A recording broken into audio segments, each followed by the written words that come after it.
Garden rich বিপর্যয়ে ইঞ্জিনিয়ারদের বদলি 15 নম্বর বোরো থেকে বদলে ইঞ্জিনিয়ারদের 3 ইঞ্জিনিয়ারকে অন্য বিভাগে বদলির নির্দেশ। আমরা এই নিয়ে আরো বিস্তারিত জানবো, আমরা কথা বলবো আমাদের প্রতিনিধি দেবারতী রয়েছে আমাদের সঙ্গে। দেবারতী, 3 জন ইঞ্জিনিয়ারকে অন্য বিভাগে বদলির নির্দেশ শুধু নয়, এর পাশাপাশি আমরা আজকে দেখেছি যে ধৃত যে প্রমোটার তিনিও বলছেন যে সব ইঞ্জিনিয়ার জানে। দেখো, এই নিয়ে কলকাতা পুরসভার যারা ইঞ্জিনিয়ার মহল তাদের মধ্যে একটা ব্যাপক ক্ষোভ তৈরি হয়েছে। যেহেতু পুরোপুরিভাবে মেয়র ফিরহাদ হাকিম তিনি কাউন্সিলরকে ক্লিনচিট দিয়েছেন এবং ইঞ্জিনিয়ার মহল তারা যেহেতু তাদের রুলস অ্যান্ড রেগুলেশনে রয়েছে যে তারা কর্মক্ষেত্রে থাকাকালীন তারা সরাসরি কোনো অভিযোগ করতে পারবেন না, সেক্ষেত্রে তারা বলছেন যে সবটাই প্রমাণস্বরূপ প্রমাণ করতে হবে যে কিভাবে এই পুরো ঘটনাটা ঘটেছে। এবং যেরকমটা আমরা খবর পাচ্ছি যে 3 জন ইঞ্জিনিয়ারকে ইতিমধ্যেই শোকজ করা হয়েছে, তাদের বিরুদ্ধে আগামীকাল থেকে একটি ডিপার্টমেন্টাল প্রসেসও কলকাতা পুরসভা শুরু করতে চলেছে। এবং ইতিমধ্যেই যে নোটিফিকেশন জারি করা হয়েছে আজকে রাত্রে সন্ধ্যের পর, সেই নোটিফিকেশনে দেখা যাচ্ছে যে 3 জন ইঞ্জিনিয়ারের বিরুদ্ধে অভিযোগ এবং তার সঙ্গে আরো একজন বিল্ডিং বিভাগের আধিকারিক তাদেরকে বদলি করা হয়েছে। কিন্তু তাদেরকে কোন বোরোতে বদলি করা হয়েছে, তাদেরকে কোন অথবা তাদেরকে হেড অফিসে বদলি করা হয়েছে কিনা সে সম্পর্কে কোনো নির্দেশিকা নোটিফিকেশনে দেওয়া হয়নি। শুধুমাত্র দেখা যাচ্ছে যে তাদেরকে অন্য ডিপার্টমেন্টে বদলি করা হয়েছে এবং ওই তাদের জায়গায় অন্য 4 জন ব্যক্তিকে ওই জায়গায় অন্য ডিপার্টমেন্ট থেকে নিয়ে আসা হয়েছে।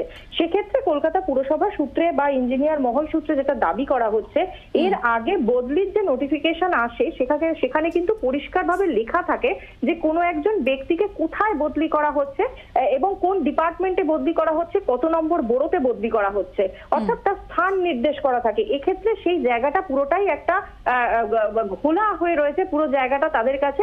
কেন এমনটা করা হলো এবং তাদের দাবি যে পুরো বিষয়টাকেই একটা এই জায়গাটাই একটু তোমার কাছেই জানতে চাইবে, যে তুমি বললে যে কোথায় বদলি করা হচ্ছে সে বিষয়ে যেমন একটা ধোঁয়াশা রয়ে গিয়েছে, তার পাশাপাশি কেন বদলি করা হচ্ছে বা এই ধরনের কোনো উল্লেখ কি কিছু রয়েছে?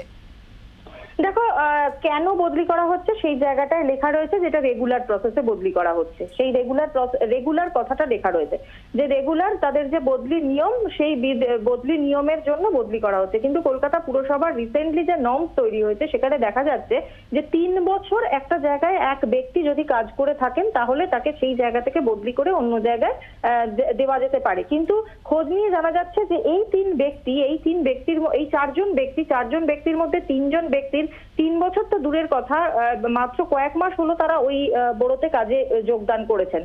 সুতরাং এই কারণ হিসেবে দেখানো হয়েছে যে রেগুলার বেসিসে তাদেরকে বদলি করা হচ্ছে।